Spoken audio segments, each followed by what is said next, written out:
ব্রহ্মা গুরু বিষ্ণু গুরুদেব মহেশ্বর গুরুরেব পরম ব্রহ্ম তস্मै শ্রী গুরবে নমঃ। অখণ্ডমণ্ডলাকারং ব্যক্তমেন চরাচরম তৎপদং দর্শিতং येन তস্मै শ্রী গুরবে নমঃ। অজ্ঞানতিমিরান্ধস্য জ্ঞানাঞ্জনশলাকয়া চক্ষুरुन्मिलितं তস্मै শ্রী গুরবে নমঃ। অসতমা সদ্গময় তমসমা জ্যোতির্ময় মৃত্যুমামৃতঙ্গময় ওম শান্তি শান্তি শান্তি। জয় শ্রীকৃষ্ণ চৈতন্য প্রভু নিত্যানন্দ শ্রী অদ্বৈত গদাধর শিবাসাদি গৌর ভক্তবৃন্দ।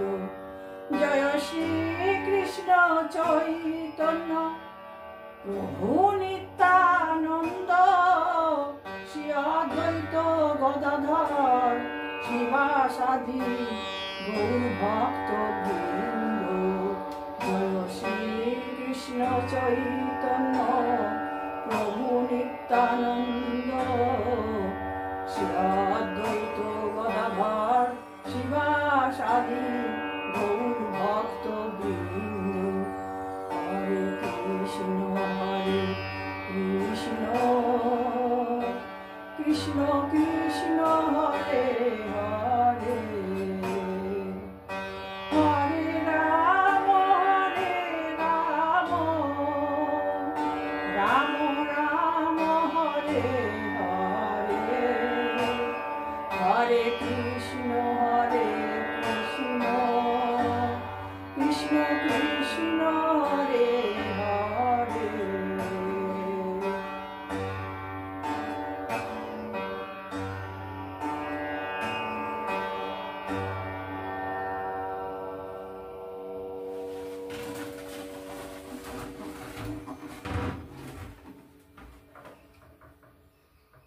নমস্কার বন্ধুগণ, আমি আমার অমানিকা মুখার্জি ব্লগ হরিকথা চ্যানেলে তোমাদেরকে সবাইকে স্বাগত জানাচ্ছি।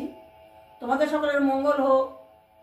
আমি ভাগবত কথা বলছি, তোমরা আমার ভাগবত কথা শোনো এবং আমাকে সমৃদ্ধ করো।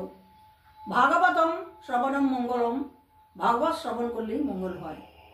তোমাদের সকলের মঙ্গল হোক, তোমরা সবাই সুস্থ থাকো, সুখে থাকো এবং আনন্দে থাকো।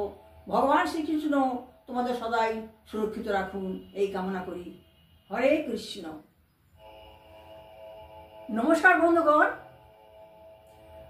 তোমরা আমার অন্তরের অনন্ত কোটি সশ্রদ্ধ নমস্কার গ্রহণ করো। আমি ধারাবাহিকভাবে ভাগবত বর্ণনা করছি। যদু মহারাজকে অবধূত ব্রাহ্মণ বর্ণনা করছেন যে তিনি 24 জন গুরুর কাছে শিক্ষা লাভ করেছেন এবং প্রত্যেক গুরুর কাছে তিনি কি কি শিখেছেন সেই কাহিনী আজকে তিনি বর্ণনা করছেন। জড় জাগতিক সবকিছু থেকে নিরাশক্তি। আমি আগের ভিডিওতে যা বর্ণনা করেছিলাম তারপর থেকেই বর্ণনা করছি। অবধূত ব্রাহ্মণ যদু মহারাজকে বললেন, হে মহারাজ, আমি সমস্ত গুরুর কাছে শিক্ষা লাভ করেছি, আপনাকে তা বললাম। এবার আমার এই শরীর, এও আমার একজন গুরু, এই শরীর গুরুর কাছে আমি কি শিক্ষা লাভ করেছি সেটা আপনি আমার কাছে মনোযোগ সহকারে শ্রবণ করুন। এই জড়দেহটি আমার পারমার্থিক গুরু, কারণ এর মাধ্যমেই আমি অনাসক্তি শিক্ষা লাভ করে থাকি।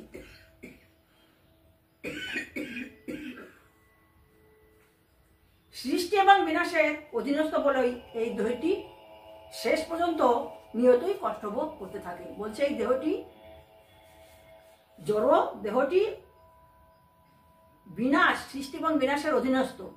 এই জড়দেহ যখন হয়েছে তখন এটা সৃষ্টি হয়েছে যেমন তেমনি বিনাশও হবে। তাই এই দেহটি শেষ পর্যন্ত শুধু কষ্টভোগই করে থাকে। তাই শিক্ষা দীক্ষা লাভের জন্য আমার শরীর নিয়োজিত করা হলেও আমি সর্বদা স্মরণে রাখি যে এই দেহটি শেষ পর্যন্ত অন্য সকল উপাদানেই আত্মসাৎ করে নেবে এবং তা নিরাসক্ত হয়ে, তাই আমি এই জগতে ভ্রমণ করতে থাকি। উনি বলছেন যে হে যদু মহারাজ, এই জড়দেহটি জন্ম মৃত্যুর অধীন। আমি সেইটা জেনে যে আমি আজকে আছি, কাল নাও থাকতে পারি, সেইটা জেনে আমি শরীরের প্রতি কোনো আসক্তি রাখি না। তাই আমি এই শরীরের প্রতি কোনো আসক্তি না রেখে আমি যথেচ্ছা ভ্রমণ করতে পারি। দেহের প্রতি আসক্ত মানুষ বিপুল সংগ্রামের মাধ্যমে অর্থ সংগ্রহ করে যাতে তারা স্ত্রী পুত্র কন্যা সবাইকে নিয়ে সুখে শান্তিতে থাকতে পারে। কিন্তু এই সমস্তই শরীরটি প্রীতি সাধনের জন্যই হয়ে থাকে। মানুষ যা চায় শরীরের প্রীতি সাধনের জন্যই চায়। কিন্তু তারা যখন এই শরীরটাকে দিয়ে সমস্ত জড়জাগতিক কাজে লিপ্ত থাকে, তখন তারা আর ঈশ্বরের কথা স্মরণ করার সময় পায় না। তারা সর্বদাই আজ এই অর্থ লাভ হলো, কাল আরো অর্থ লাভ হবে, আমি আজ এই করলাম, কাল আমি আরো করব, এই ভাবনায় থাকে। কিন্তু হে মহারাজ যদু, আমার সেসব কিছু নেই, কারণ আমার গৃহ নাই, আমি অনিকে, আমি নিজের ইচ্ছায় যেথায় সেথায় ভ্রমণ করে থাকি। এই যে বলছেন যে মানুষ সবসময় নিজেকে রেখে যেতে চায়, বংশ বিস্তার করতে চায়। ঠিক যেমন বৃক্ষ তার ফল রেখে যায়, সেই ফল থেকে আবার বৃক্ষ হবে, এইভাবে মানুষও চায় তার বংশ পরম্পরায় পৃথিবীতে তারা থাকুক। ঠিক বৃক্ষ যেমন তার ফলের জন্য পরিচিত, ফলের পরিচয়তে বৃক্ষ, ফলের দ্বারাই বৃক্ষের পরিচয়, তেমনি মানুষের পরিচয় হচ্ছে তার উত্তর পুরুষের দ্বারা। তাই সাধারণ মানুষ অতি কষ্ট স্বীকার করে এই পৃথিবীতে তাদের ধন সম্পদ লাভের জন্য বহু চেষ্টা করছে, এবং তা করতে করতে তারা কেবল শুধু কষ্টই ভোগ করছে। কিন্তু আমি জানি এই অনিত্য শরীর একদিন বিনাশ হবে। তাই আমি সবকিছু জেনে এই শরীরের প্রতি কোনো রকম আসক্তি না রেখে আমি সমস্ত পৃথিবী মনের আনন্দে পর্যটন করছি। বদ্ধ জীবাত্মা সকলের বসবাসের জন্য পরম পুরুষোত্তম শ্রী ভগবান তার আপন মায়াশক্তি বিস্তারের মাধ্যমে অসংখ্য জীব প্রজাতি সৃষ্টি করেছিলেন। বৃক্ষাদি, সরীসৃপকুল, পশু পাখি, সাপ ইত্যাদি নানারূপ সৃষ্টি করবার পরেও ভগবান তার অন্তরে পরিতৃপ্তি লাভ করতে পারেননি।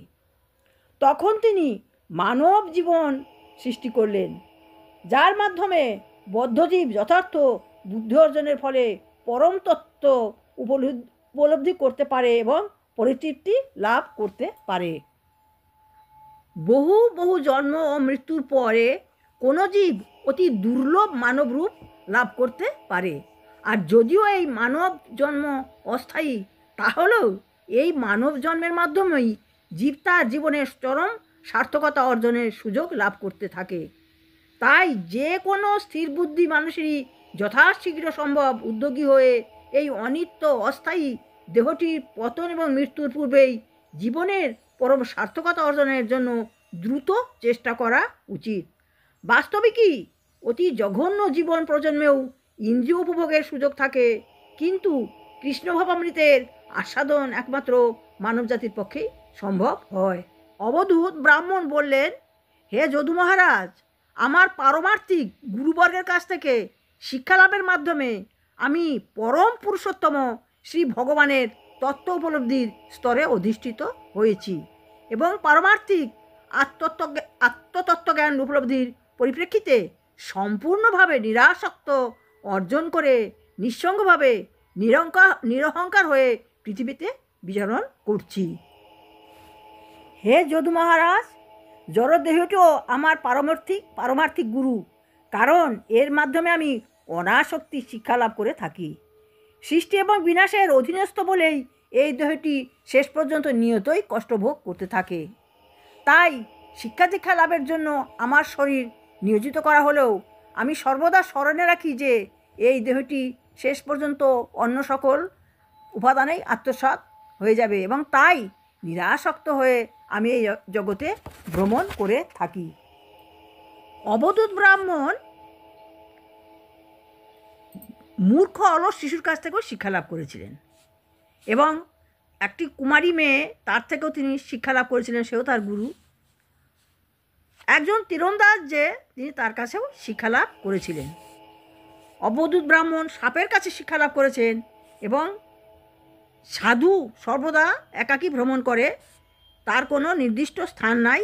তিনি তিনি এই যে 24 জন গুরু, তিনি 24 জন গুরুর কাছে শিক্ষা লাভ করেছিলেন।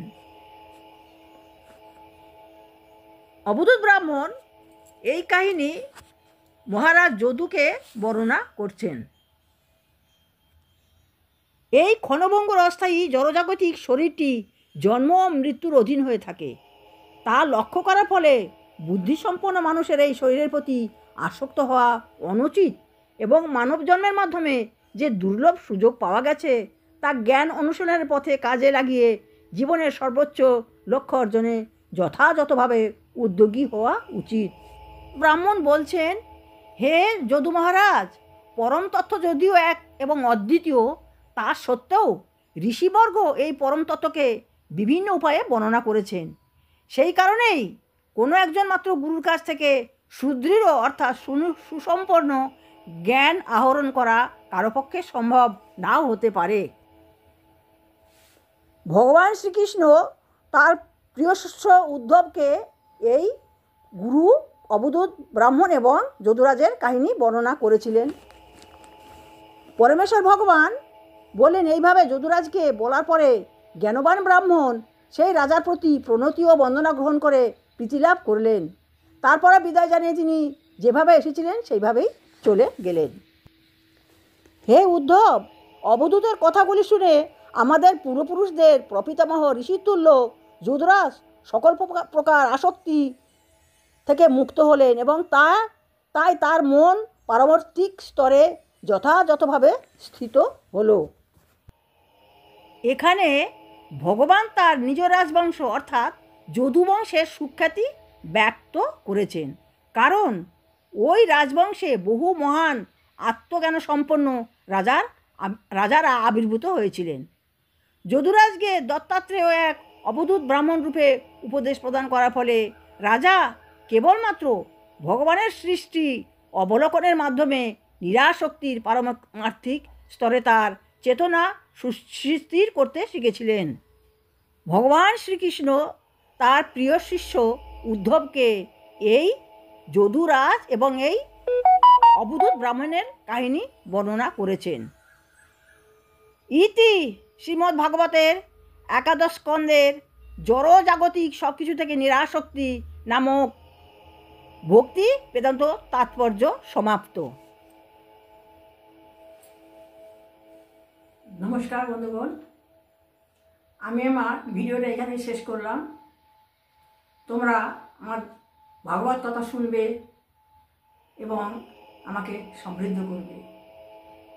আমি ভাগবত কথা বলি আমার মনের আনন্দে, যদি কেউ শোনে তাহলে আমি আরও আনন্দ পাব। তোমরা আমার ভাগবত কথা শুনবে এবং আমাকে সমৃদ্ধ করবে। তোমাদের সকলের মঙ্গল হোক, তোমরা সবাই সুখে থাকো। ভগবান শ্রীকৃষ্ণ তোমাদের সকলকে আনন্দে রাখুন, পৃথিবীর সবাইকে আনন্দে রাখুন, এই কামনা করি। তোমাদের সকলের মঙ্গল হোক। হরে কৃষ্ণ।